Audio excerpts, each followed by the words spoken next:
Hello, everyone. My name is Tim Tang with Hughes. Welcome to our show. Today, I have the privilege of speaking with Michael Ferguson from Netskope. Michael, Fergo, when it comes to cybersecurity, can you tell us about the numbers in cybersecurity? Yeah, well, it's almost the numbers in just the way that we operate in the real world now. Business has changed and transformed. The word transformation occurs all the time. Cloud transformation, digital transformation. But if we put it in real terms, what's that feel like? Well, there's just an awful lot of variables in the way that we operate. The way that we do our work. I mean, for an example, Tim, you're one person, yes. So in the first hour of your day, just think about how many devices you would use in the first hour of your business day, your working day. Probably three, could be four. You've got your laptop, your smartphone, tablet, maybe a desktop. Let's just say four. No, three. Let's go with three. Make it easier. How many networks have you connected to in that first hour? Probably home, work, and then maybe cellular, maybe even a transport Wi-Fi or a cafe's Wi-Fi. So that's four. So three times four, that's 12 different variables. Then we think about, well, how many locations? You've got home, you've got the office, could be more, but let's just say two. So two times 12 is 24 variables. How many different applications have you accessed in that first hour of that day on the potential different application, different devices? We could just say six. I think that's incredibly conservative if you look at the number of apps on your smartphone, on your laptop. But that 24 now goes up to 144. Then you think, okay, well, how many instances? I know that you guys are collaborating with lots of different organizations to do nice, cool things. They might send you a link to their OneDrive or their Google Drive or their SurveyMonkey listings, or there'll be some application that uses a third-party S3 bucket for some application. But let's just say you've got four different instances, your corporate one and a bunch of other collaborative ones, maybe even a personal instance. So that 144 goes to 576 different variables. In those applications, how many documents are you accessing? Let's say four. Again, conservative, we go up to 2,304 different variables. And then the activities. Now we can think about browse and upload and download, but you've got like edit, delete. Deleting's got a risk. You've got sharing. You can share to a third party. You could shut down a server. You could launch an instance in AWS. All of these have different risks. There's hundreds of different activities. The language of the internet has changed. So let's just say conservatively six different variables, activities that we would do on those different devices and those different locations on different networks. We now go to 13,824 different variables, and that's one person in the first hour of their day. If you times that by, say, a small organization of 500, we've now gone to 6,900,000 different variables.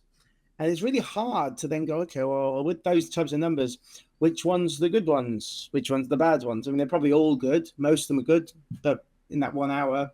But how are you going to tell when it's a bad one? You can't, like we used to do implicit trust, bring you into the network. If you're in the network, you can do whatever you want. Well, we now connect outside to other third parties. So that implicit trust doesn't work.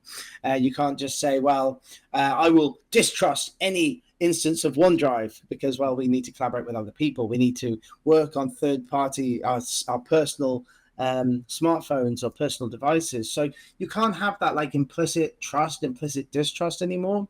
You need context. You need something that is able to understand all of those different variables, all those different components, and the varying levels of risk inside of each one of those variables to be able to determine that particular transaction, that particular session, that particular connection, that's the bad one, whilst enabling the business to do all the other good things, which is obviously creating that agility, that productivity, that better user experience that our users so crave in 2024. So that's kind of the numbers that we're trying to look at. Is just there's an awful lot of change. The business has transformed. What's that mean? It means there's a greater number of variables to understand, which means I need context. And that's 7 million. You've gone from just 1 hour a day for 500 people, and you have 7 million events or activities that need to be kind of vetted conservatively to conservatively to understand what's good and what's not. What are we going to do? How does a an enterprise business reasonably protect itself with 7 million potential threats against it? How do you know what's good and what's not? You need an engine that understands context. So we've gone from this world where we were inside of our networks and we implemented things like next generation firewalls. They would understand identity. They would understand the device, location, and maybe like you've got these add-ons now for a little library of cloud applications. And that, even then, it's more of a hard yes or no.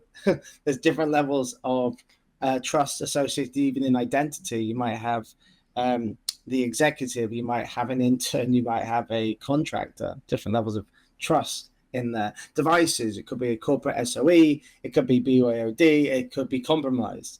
Locations, of course, different locations. That speaks for itself. And then applications. I mean, you've got OneDrive and you've got Google Drive, but then you've also got WeTransfer or a PDF converter. Applications have different levels of trust. So that engine that we had, that next generation firewall, it has to now understand more. And then we have to go to the next level or a new type of technology. If the business has changed and the way that we're operating, then security has to transform as well.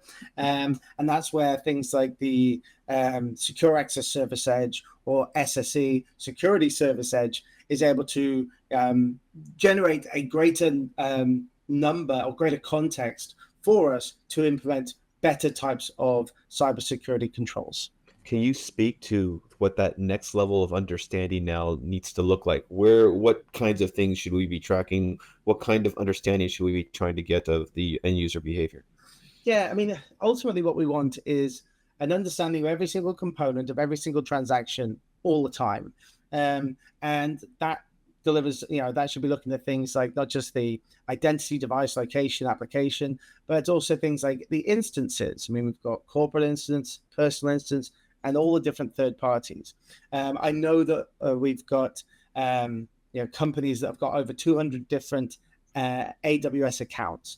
There'll be organizations here that have got 20 different Slack instances used for different business units or different collaborative third-party collaboration types of control. So instances becomes really important. Understanding this is one where this type of document can go to and this document can't. Activities. I mean, it's no longer just this web filtering application filtering tool. Activities are things that we've had previously in other technologies. We had Active Directory group policy for segregation of duty and permissions. Well, now all of the tools that we use have just transformed and moved into the cloud. But we still need to make sure that my marketing management are the only ones that can approve a marketing campaign in Marketo or SurveyMonkey. I want my team to build it, but they can't approve it to be sent out. We don't want profanity or the wrong information being put in there. So again, segregation of duty. You need to understand the activities. You don't want your interns to be able to delete content without realizing. So there's lots of different activities that are in there that really are important. And then of course you've got data. Data trust. I think there's two different types. You've got is it sensitive? That's important. Is it something that's important to my business?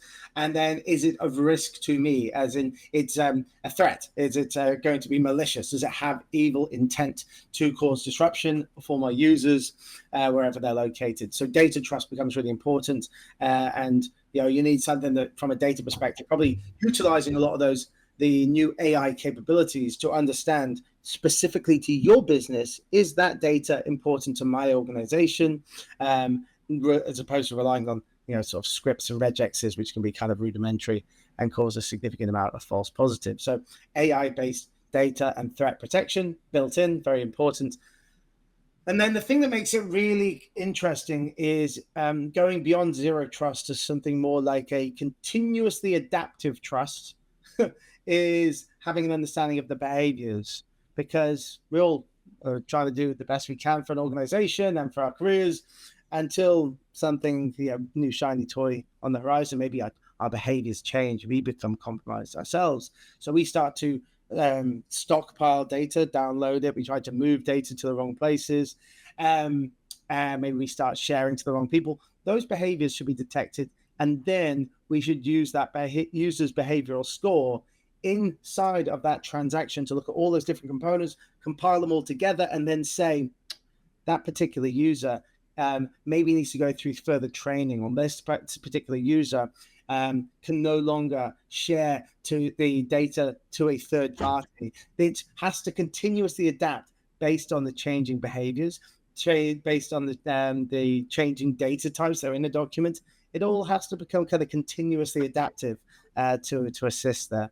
I think that's really important. Interesting. So you've gone from today's next generation firewalls with identifying the identity, the device, the location, and the application.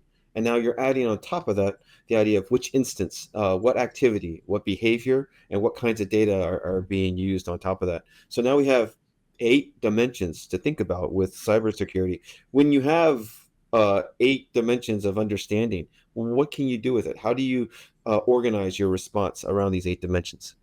I think that's also really important because, again, the business has transformed. I mean, we weren't living this way or working this way 5-10 years ago.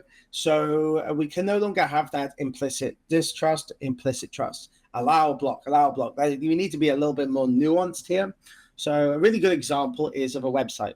We go to EvertonFC.com is a good website. My soccer team, it's allowed, of course. If I want to go to a nasty website like LiverpoolFC.com, we want to block this. Yeah, so that makes total sense for everyone.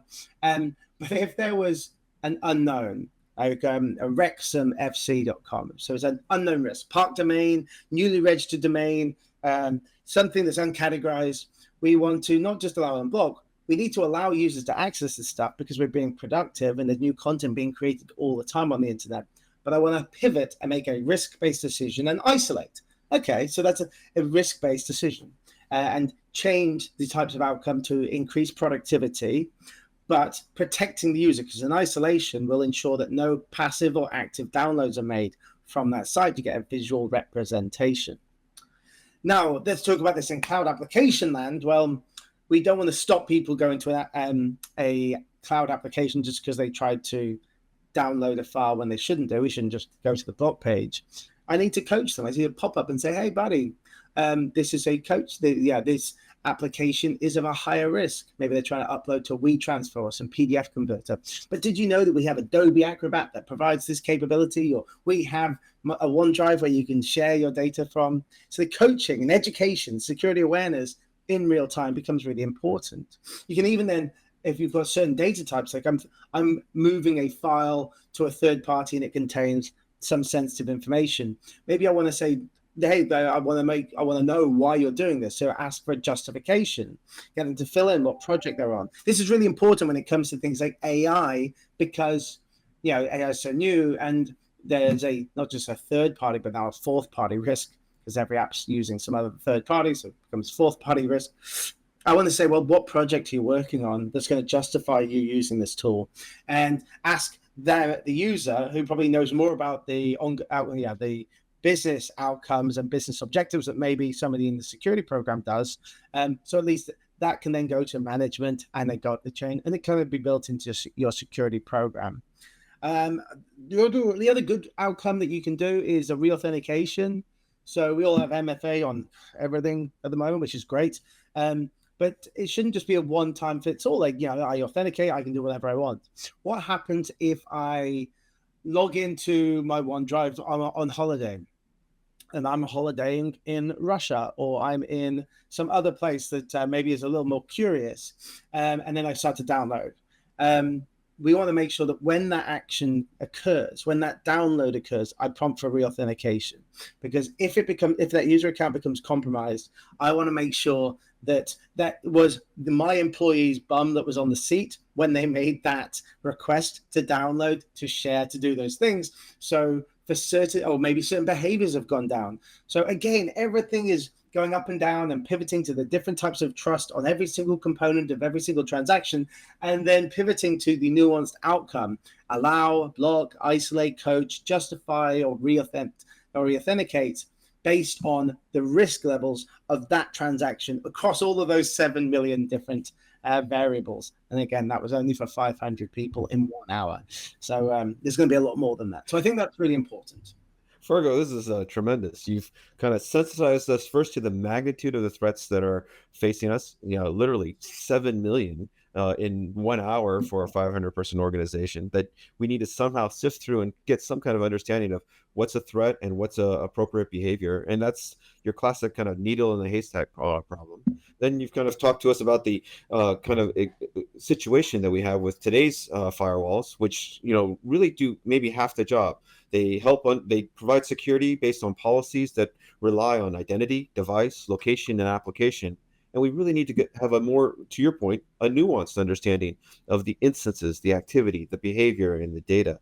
And then when we have these 8 dimensions, now we have this ongoing kind of opportunity based on whatever the user is doing to basically have a proportionate response, to block them when we need to block them, allow them when we need to allow them, but then also have this other nuanced ability to coach them when they just need guidance on saying, hey, what you're about to do is not necessarily safe. Or, hey, you're doing something that you haven't done before. Let's just make sure that it's you. And that way we have a minimally intrusive kind of end user experience kind of for the customer. I think that's a good point there. Minimally intrusive. We talk about zero trust policies or zero trust all the time. Nobody's ever come to me and gone, I have a SASE project, but I have a zero trust initiative, a zero trust project. And it's not because I need to just block access to everything. I actually am trying to increase productivity. I've been trying to increase my user experience. I'm trying to increase the agility. And that means that you have to understand that most of those transactions are good, but in order to detect the bad one, I'm going to need that context. And that comes from all those different pillars. That's excellent. Excellent. Fergo, thank you. Thank you very much for taking the time to speak with us. Anytime. Everyone, I've been speaking with Michael Ferguson from Netskope, and we're coming to you from Hughes.